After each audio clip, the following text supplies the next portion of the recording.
ஒரு மனுஷனால இவ்வளவு சம்பாதிக்க முடியுமாங்கிறது வந்து ஒரு பெரிய ஒரு ஆச்சரியமான ஒரு விஷயங்க. அந்த அளவுக்கு வந்து ஒரு மேசிவான ஃபார்ச்சூன் வந்து சம்பாதிச்சவர் தான் ஆண்ட்ரூ கார்னெகி. இவரு வந்து அப்போ அந்த இண்டஸ்ட்ரியல் ரெவல்யூஷன் டயத்துல வந்து வாழ்ந்த நபர்.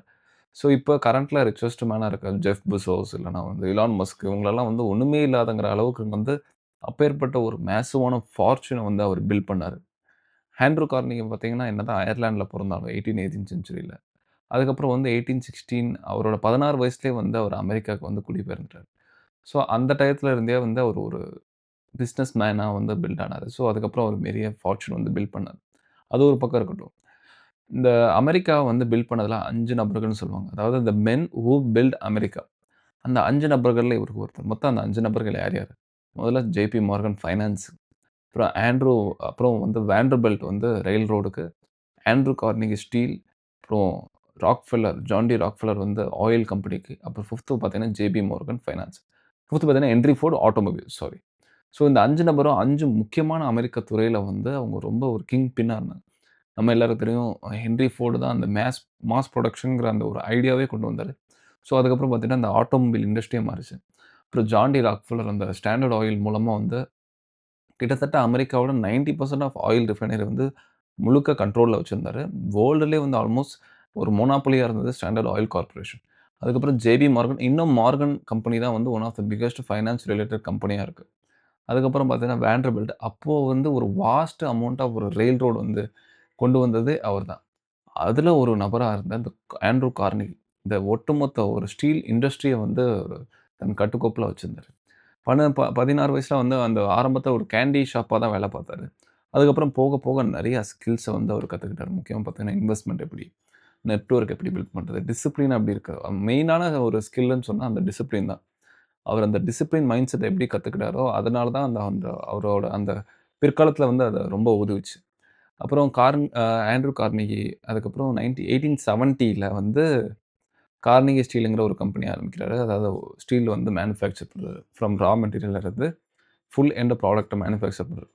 கிட்டத்தட்ட 30 வருஷத்துக்கு அப்புறம் வந்து அது கிட்டத்தட்ட ஒரு பெரிய சாம்ராஜ்யமா வளர்ந்துச்சு. 30 வருஷங்கிறது அந்த காலத்துல வந்து ரொம்ப ஒரு கம்மியான பீரியட். ஏன்னா, இப்போ வந்து ஒரு கம்பெனிங்கிறது வந்து ஒரு ஃபிராக்ஷன் ஆஃப் இதுல ஆரம்பிச்சு சில 3, 4 வருஷத்திலே வந்து அவங்க ஒரு சக்சஸ்ஃபுல்லான கம்பெனி ஸ்டோரீஸ்லாம் பார்த்துருக்கோம்.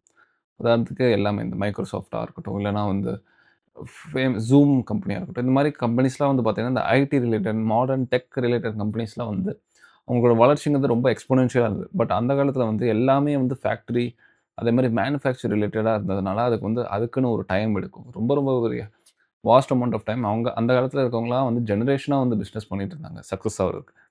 அதுல வந்து ஆண்ட்ரூ கார்னெகி வந்து ஒரு குறுகிய வருஷத்திலே வந்து அவரோட உயரத்த வந்து அவர் தொட்டாரு. ஸோ இது வந்து நெறைய பேருக்கு ஆச்சரியமா இருந்தது. அப்புறம் 1901ல வந்து அவர் வந்து ஜே.பி. மார்கனுக்கு வந்து இந்த கம்பெனி வித்துட்டாரு. ஸோ கிட்டத்தட்ட பார்த்தீங்கன்னா, அப்பவே அது $350 மில்லியன் மேல போச்சு. இன்னைக்கு வேல்யூல பார்த்தீங்கன்னா, ஆல்மோஸ்ட் $15 பில்லியன் நம்ம மதிப்புல பார்த்தீங்கன்னா, கிட்டத்தட்ட 1,50,000 கோடிக்கு அந்த கம்பெனிய வித்துட்டாரு. இவருக்கு வந்து ஒரு முக்கியமான ஒரு பிலாசபி அதாவது "the rich who are not the rich who dies rich is actually டிஸ்கிரேஸ்ட்ன்னு" அவரு சொல்லியிருக்காரு. அதாவது பணக்காரனா செத்தானா, அவன் வந்து ரொம்ப ஒரு சபிக்கப்பட்டவன். இல்லன்னா வந்து அவனுக்கு வந்து ஒரு பாக்கியம் இல்லாதவன். இல்ல ஒரு ஈகோவான ஆள். ஏன்னா, மத்தவங்களுக்கு வந்து குடுக்குறதுக்கு தான் வெல்த்தே ஒண்ணு இருக்கு. அதனால தான் வந்து ஒரு காஸ்பல் ஆஃப் வெல்த்ங்கிற ஒரு மூவ்மெண்ட் வந்து ஆரம்பிச்சாரு. இல்ல ஒரு ஒரு ஐடியாலஜி கொண்டு வந்தாரு. கிட்டத்தட்ட ஒரு இருக்கிற 90% ஆஃப் வெல்த்த வந்து அப்பயே வந்து அவரு ஷேர் பண்ணிட்டாரு. பிளெட்ஜ் பண்ணிட்டாரு. இப்போ நம்ம வந்து Bill and Melinda Gates foundation பத்தி பெருமையா சொல்றோம். ஏன்னா ரீசென்ட்டா பார்த்தீங்கன்னா, வாரன் பஃபெட்டும், பில் கேட்ஸும் ஆல்மோஸ்ட் $45 பில்லியன் மேல வந்து குடுத்துருக்காங்க. அதுக்கும் ஈக்குவலா இல்ல அதோட அதிகமாவே அந்த காலத்துல குடுத்தவர் தான் கார்னெகி. அவருக்குன்னு ஒரு என்டோன்மென்ட்ஸ் வந்து கொண்டு வந்தாரு. நெறைய ஒரு பிலாந்திரோபிக்கல் அ வொர்க்லாம் அவர் பண்ணாரு. முக்கியமா பார்த்தீங்கன்னா, மெயினான விஷயம் பார்த்தீங்கன்னா, லைப்ரரீஸ் தான். அந்த காலத்துல அப்போ வந்து அந்த எஜுகேஷன் மூவ்மெண்ட்லாம் அதெல்லாம் அதிகமாகும்போது, கிட்டத்தட்ட 2,500 மேல பப்ளிக் லைப்ரரீஸ் கொண்டு வந்திருக்காரு. அப்புறம் கார்னிக் ஹால் இன்னும் கூட ரொம்ப ஃபேமஸான ஹால் கார்னிக் ஹால். இன்னும் இந்த ஆர்கெஸ்ட்ரா, ஓப்பராலாம் நடக்கிற அந்த கார்னிகி ஹால் தான். அதுக்கப்புறம் பார்த்தீங்கன்னா, கார்னிகி மெலான் யூனிவர்சிட்டி, அப்புறம் வந்து பார்த்தீங்கன்னா, நெறையா யூனிவர்சிட்டீஸ், லைப்ரரீஸ், அப்புறம் ஹால்ஸ், அப்புறம் வந்து மியூசிக், ஆர்ட் ஸ்கூல்ஸ் இந்த மாரி நெறைய விஷயங்கள் வந்து அவரு அமெரிக்கன்ஸ்க்காக வந்து பில்ட் பண்ணாரு.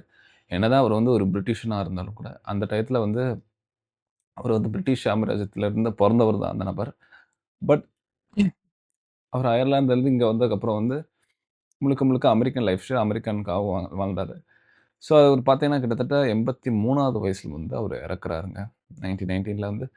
ஸோ ஒரு வேர்ல்டு ரிச்சஸ்ட் மேனா இருக்கிறதுங்கிறத விட பெருமையான விஷயம் வந்து என்னதுன்னா, அவ்வளோ பெரிய ரிச்சையும் வந்து அவர் வந்து மக்களுக்காக வந்து பிலாந்த்ரோபிக்கல் ஒர்க் செஞ்சு கிட்டத்தட்ட பார்த்தீங்கன்னா, ரத்தன் டாட்டாவோட குணாதிசயம் அவர்கிட்ட இருந்திருக்கு முக்கியமா. ஸோ எந்த அளவுக்கு பணம் இருக்கிறதோ வந்து அவங்கள ரிச்னஸ் காட்டுறதில்ல. அத வந்து எந்த அளவுக்கு அவங்க சொசைட்டிக்கு நல்லது பண்றாங்களோ, ஸோ அதில தான் அவங்களோட ரிச்னஸ் இருக்கு. அதுக்கு சிறந்த உதாரணம் பார்த்தீங்கன்னா, ஆண்ட்ரூ கார்னெகி. ஸோ இதுதாங்க ஆண்ட்ரூ கார்னெகி பத்தின வீடியோ. ஸோ உங்களுக்கு இந்த வீடியோ பிடிச்சிருந்தா மறக்காம லைக் போடுங்க. நம்ம சேனல சப்ஸ்கிரைப் பண்ணுங்க. பாய்.